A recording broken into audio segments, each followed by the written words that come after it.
Hello and welcome to PT 668. Today we're going to talk about the steps for exam registration and achieving licensure. Now, it's still a ways off before you actually will apply for the licensing exam as well as applying to actually get your license. But I think it's a good idea to at least introduce you to all of the steps, because there are a number of organizations in which you are going to have to collaborate with or apply to or pay money to or so on. And it can be a little bit confusing at times as well. So it's, I think, useful for you to at least get an introduction to this.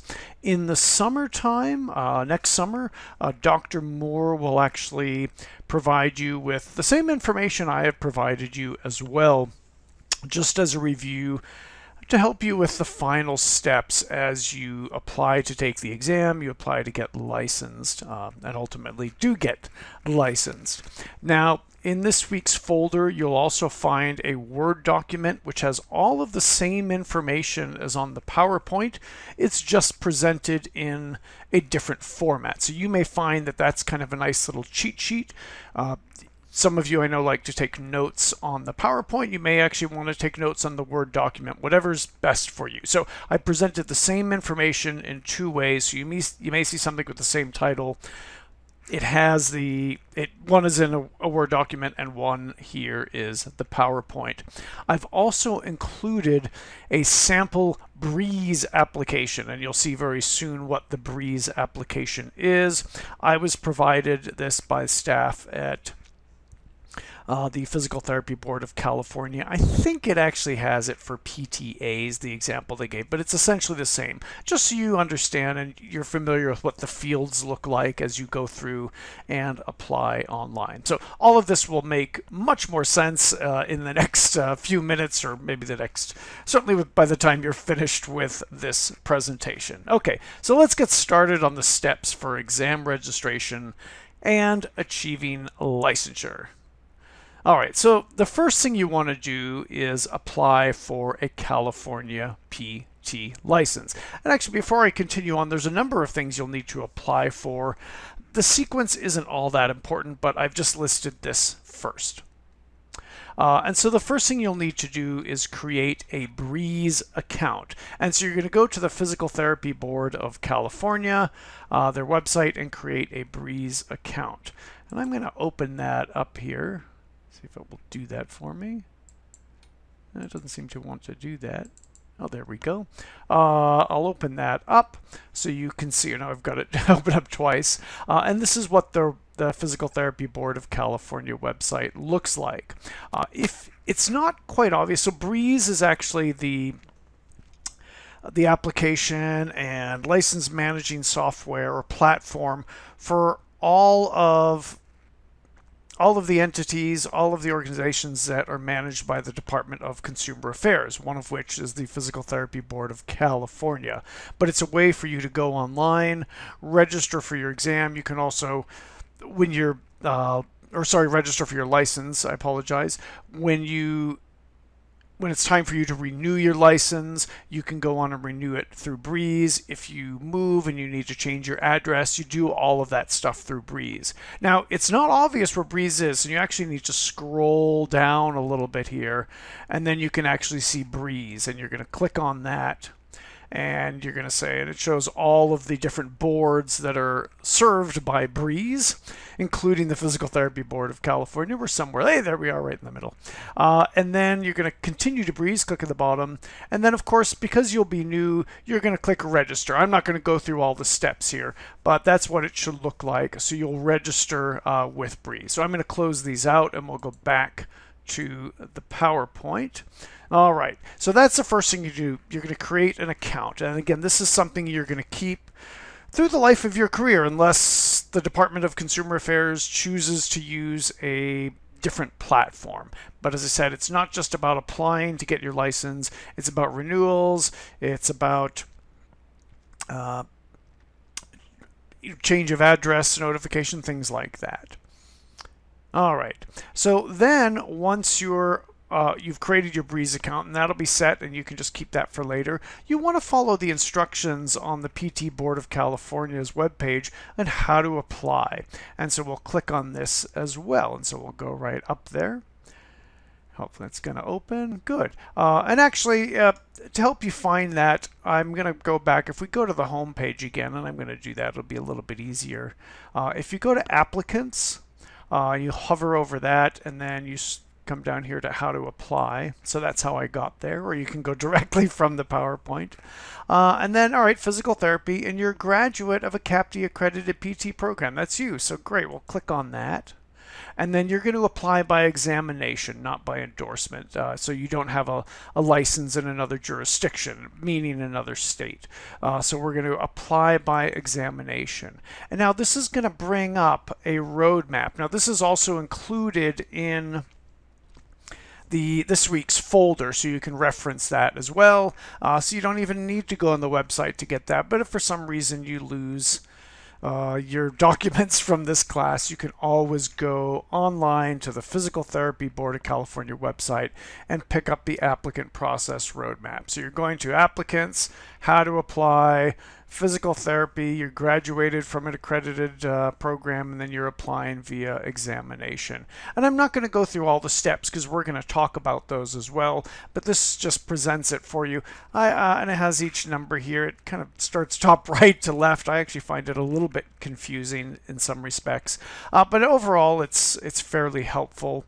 I'll scroll down a little bit. It gives you a little checkbox as well to make sure that you've checked all the boxes, I guess both literally and figuratively. Make sure you've got everything. It gives you some information about exams, even with some links to other sites, and we'll talk about those. Actually, the fees include some costs for fees here, and those are incorrect. They're not up to date, so they haven't updated this for a couple of years. I have more up-to-date exam fees on this PowerPoint. So, and unfortunately, they are a little bit higher than what's indicated there. So we'll get to that. I think that's the last slide, so I saved the worst for last. So click on there, take a look. I'm not going to go through everything in detail here, but now you know how to find that, and you'll be able to use that roadmap to help you navigate the application process. So let's close this out. Right, and we'll go back to the PowerPoint. Okay, and then of course, I've already done this. You select from an accredited PT program and click by examination. Good. So download that roadmap. This will include all of the information from applicant prep, including the fees. And as I mentioned, their fees are correct, but they also talk about the fees for the examination, which is administered by the Federation of State Boards of Physical Therapy. So they did that as a courtesy, but they actually are incorrect with those fees. There's a checklist, as I said, and one of the things on the checklist you'll notice is the inclusion of a P1E form. A P1E form is something that needs to be submitted with your application to show that you have graduated from an accredited PT program. The board does not want your transcripts. They don't want a picture of you graduating with your diploma, none of that stuff. All they want is something called the P1E form. And the nice thing is you don't have to worry about that. The program submits this to the Physical Therapy Board of California on your behalf when you graduate. In fact, Jerry does this. So this is something that will be taken care of for you. So don't worry, that will be done. There's also instructions on the roadmap for live scan, and this is your fingerprinting. So even if you've completed a live scan for another agency or institution, you'll need to submit to new fingerprinting. So I've had some students in the past say, well, I already did it when I did my clinical. Yeah, that's fine. That was for them. The PT board doesn't have that because there's a specific code on the live scan form. So unfortunately, even if you've done a live scan before, you'll have to go back and do it again. And then finally, there is a disability accommodation request for examination if that applies for you. So you can explore that a little bit more. And the Federation of State Boards of Physical Therapy, or the FSBPT, a little easier to say, they actually have information on disability accommodation. So you can find out information from their website. And of course, we're going to talk about them as well. All right, so you're going to complete your application through Breeze. The application will prompt you each step of the way. Within 30 days of submission of an eligible application, graduates should receive notification of licensure applicant status, which allows them to work as a PT with some restrictions until the next exam date. If a graduate fails the NPTE, the licensure applicant status is revoked. So this slide kind of brings up a bunch of questions, particularly when should you actually apply for your licensure? So you can actually begin to apply even before you've graduated. You'll have it all in your Breeze account. The board will have basically started an account for you, or a file for you, an electronic file. And they're not going to grant you any licensure applicant status or even licensure status until everything else is complete. And that's fine. So you don't have to have everything done, because the one outstanding thing here would be you're passing your licensing exam. So you can apply for licensure in California even before you take the licensure exam. That does not mean you will get your license because, as I said, the board will see, oh, this person's got these things outstanding. They're just going to sit on that until everything comes in. And so typically what will happen is you'll complete the application and there'll be a couple of things outstanding. You may still have to get your live scan, but those are usually sent fairly quickly. So once those are sent to the board, those will become part of your file. You'll also need to wait for the P1E to come in. So once you graduate, once you finish your last clinical internship and you've passed that, fairly soon after that, and I think it's usually within that week, as I said, the program will send off the P1E form to the board. So then they should have that.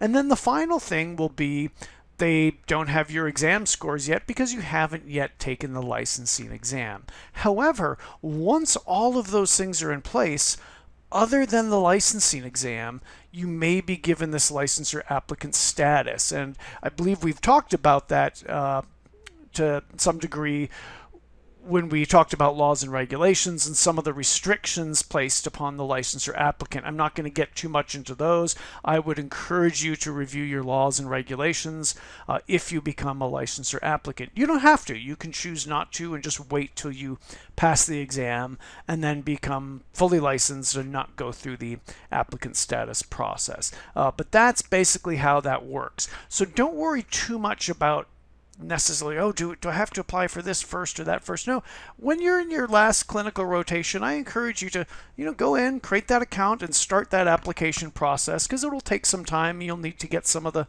documents together.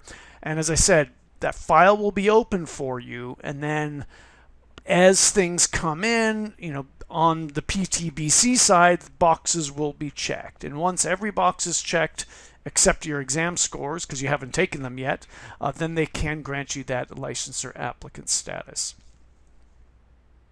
All right, so the other thing you'll have to do is register to take the National Physical Therapy exam for physical therapists. So you can kind of do all of these steps concurrently. And as I said, it's not that important if you do one versus the other, because these two organizations will communicate with one another. So the Physical Therapy Board of California communicates with the Federation of State Boards of Physical Therapy, and actually really the other way around. When you take your exam and you pass that, they will send those scores to the PTBC so they know that you've passed your exam.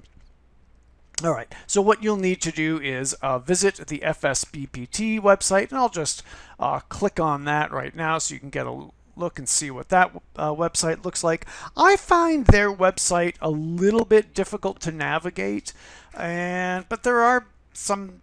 It's not too hard, but sometimes you have to poke around a little bit. Although I do find the search engine to be valuable. But of course, up in the top left, you've got exam candidates. So if we click on that, that should actually give you a lot of information for how to get started with taking the exam. So you can click on that. I'm going to close this page.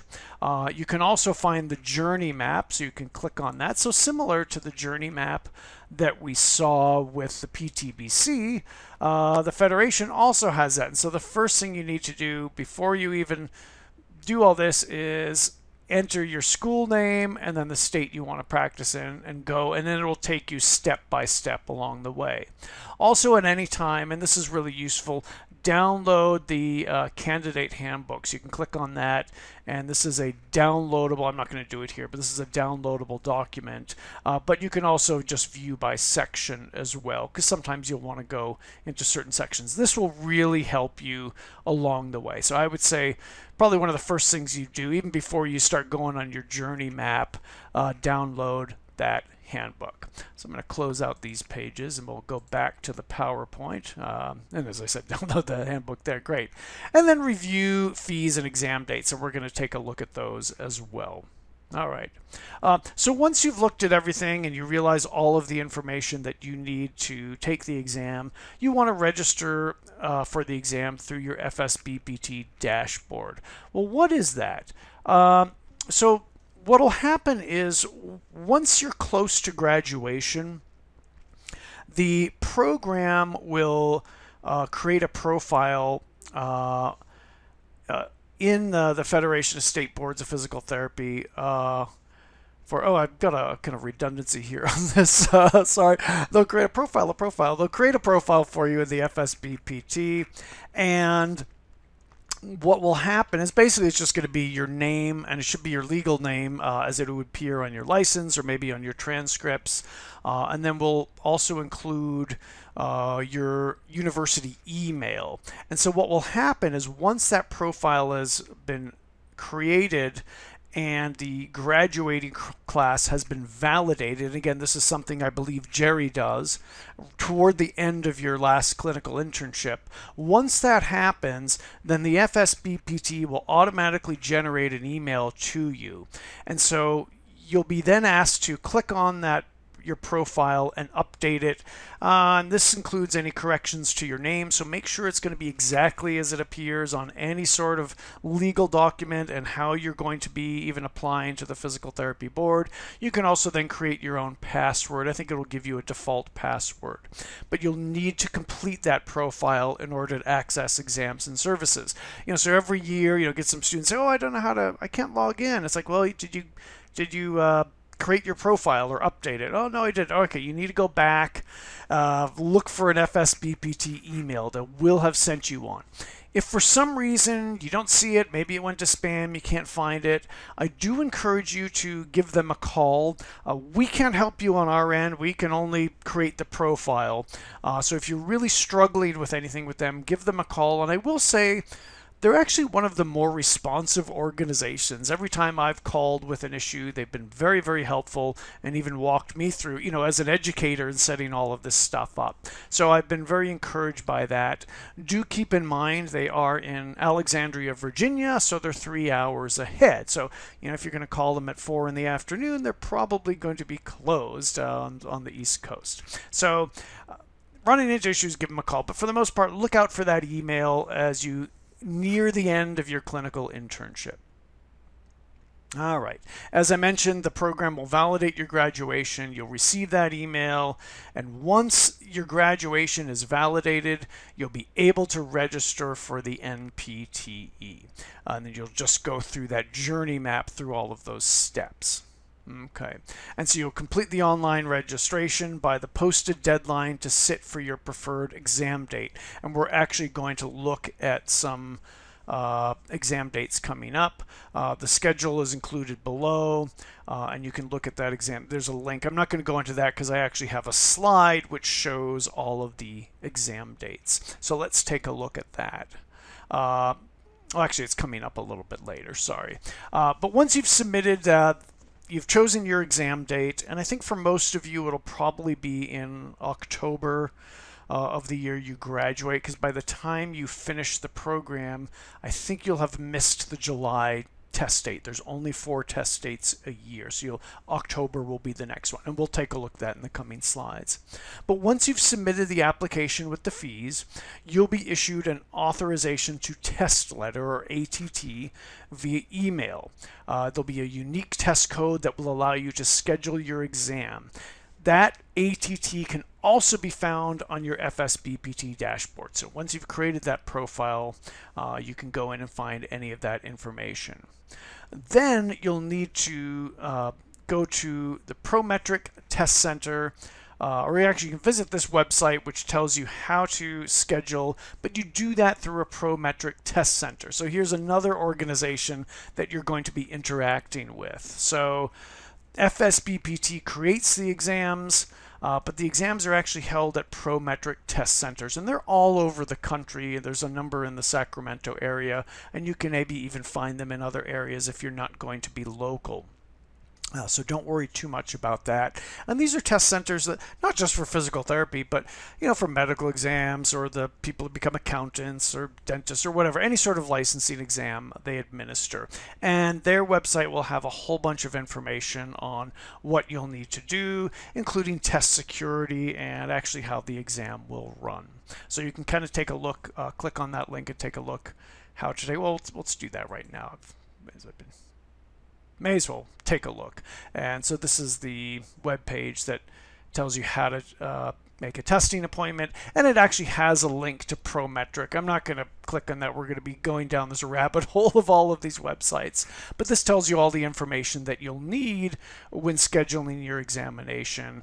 Talks about the fees for that as well, and I actually include some fees as well. All right. All right, and what are the acceptable forms of payment? And it says, should I confirm my appointment, and all that sort of stuff. There's all sorts of questions that'll be asked. All right. Okay, and then finally, you'll want to study hard. So this is some links, and this comes from the Federation of State Boards of PT to help you with exam prep. And of course, you're also going to be having the Score Builders exam prep course as part of this program. So that should help you with some of your exam studying strategies. All right, so as I mentioned, you're going to want to choose the appropriate exam date. The FSBPT only offers the exam 4 times per year. Below is the schedule and deadlines for 2022 and 2023.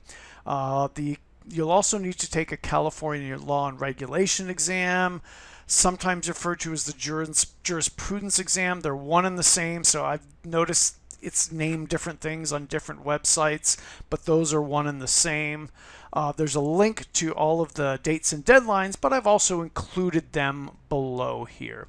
And so we can see, I'm not sure, and this is something I need to check with, there's a test date in July. You may be able to complete that, and this really is dependent upon when you finish your last clinical and when the program, and that's kind of out of my hands, but when the program validates your graduation. So there's a potential to take it in July, and I'll follow up and see if I can find out if that's doable for you, for those who want to take it right away. And you can see all of the deadlines. You'll need to register with the FSBPT and make a payment by June 22nd. The jurisdiction will approve by June 29th. Now I should have a little asterisk here. California, there's certain states have done things a little bit differently. California doesn't actually require an approval ahead of time. So this is taken from the FSBPT website, and every state has their own rules. California actually no longer approves ahead of time. You can go take the exam, but all California is going to be sitting and waiting till your exam results come in. So they're just going to be sitting on your application. Other states may require that, oh yeah, we have to approve this before we will allow you to sit for the exam. So if you end up working in another state and applying for licensure in another state, you may need to look at that. So that's a deadline that's not really relevant for you if you're going to stay in California. We can see when seats are reserved, and then the scores are available online. You can see around a couple weeks or so, 2 to 3 weeks after you take the exam, or actually a couple weeks, I guess. I was looking at some wrong dates here. Now, oftentimes students get them even faster than that, but I think this is what they've said. This is our deadline. I haven't included, there is on the website one other column, just trying to save some space here, but one other column which shows when the scores are reported to your jurisdiction, which are actually a little bit earlier than that. So once those scores are reported to the jurisdiction, then the PT board will get on issuing your license. And they actually have 30 days to do that. So I think around a week after you take the exam, the scores are sent to the jurisdiction, which in our case is the Physical Therapy Board of California. And if you pass the exam, it doesn't mean that next day you're licensed. No, it just takes them some time to process, and it may still take around 30 days. So keep that in mind. Let's say you take the exam in July, or maybe you actually end up taking it in October. You don't want to rush right away after you finish your internship. You might want a little bit of time to study or just to take a break for a second, and that's fine. So whatever date it is, keep in mind, even if you pass the exam and you find out pretty quickly that you passed the exam, you may still not be licensed. It just takes them some time to process. So this is something to pay attention to when you're interviewing, applying for jobs, and you're letting that potential employer know of your start date. So don't just say, hey, I'm taking my exam on July 28th. Yeah, I could probably start August 1. Probably not. You really probably need to push that back a month just to be safe, so that you're going to be fully licensed by the time you've applied, by the time you can start work. Now, granted, you could have the PTLA status, and that would be okay. But there are some restrictions with that. But just be mindful that it does take a little time for your license to be issued. And then the estimated fees with taking the exams. These are subject to change. In fact, they change every year. And so I'll update these even by next summer. We may even see some differences. The ones that won't change, I know, are the PT application fee and the license fee, as well as the NPTE license exam fee. Those are set and don't change regularly. They require a vote by the board with public comment and all that sort of stuff, and they don't change all that often. So those are pretty much going to be set in stone. Live scan fees have stayed the same for a while, but they may go up. The Prometric fees are the ones that actually may change, but usually they're not going to go up too much. So this is a ballpark figure. These are the fees as the last time I checked. So we're looking at nearly $1,200, a little bit less than that, but nearly $1,200 to take the licensing exam and get licensed. Gasp! Yes, that's a lot of money. You're still students. You're not making a lot of money. Maybe for the holidays you can ask for some licensing fee and exam fees to be paid. Put those in your stocking or whatever.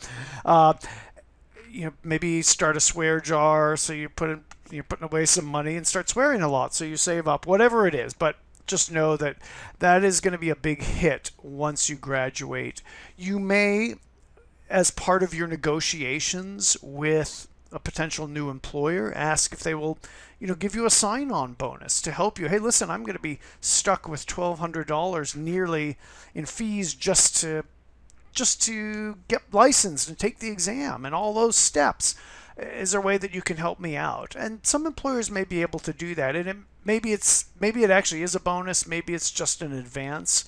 And I know everyone has different financial needs, but if that's going to be a real stress for you, that is something you may wish to consider doing. So that's all I've got for the steps for licensure. I'm sure when we meet, there'll be a lot more questions. This is something I have no problem. Even as time goes on, several months from now, if you have any questions, just send me an email, because you're going to look at this now, and by the spring or the summer, you're going to probably forget a lot of it because you're going to have other things on your mind. But hopefully when you revisit it, it will be a little bit more familiar. But certainly at any time, send me an email if you have any questions about the steps. It can be a little bit confusing. But remember, we've got 4 organizations we're dealing with. The Physical Therapy Board of California, the Federation of State Boards of PT, the Live Scan people, I don't know if that's their official name, and then the Prometrics Test Center. So you've got a lot of different organizations and applications and forms to fill out, so it can get a little bit confusing. So don't be shy about asking questions, particularly next summer when you're in the thick of applying for licensure. So thanks for listening and watching. See you in class. I'm sure there'll be lots of good questions and look forward to discussing this more. Have a great day.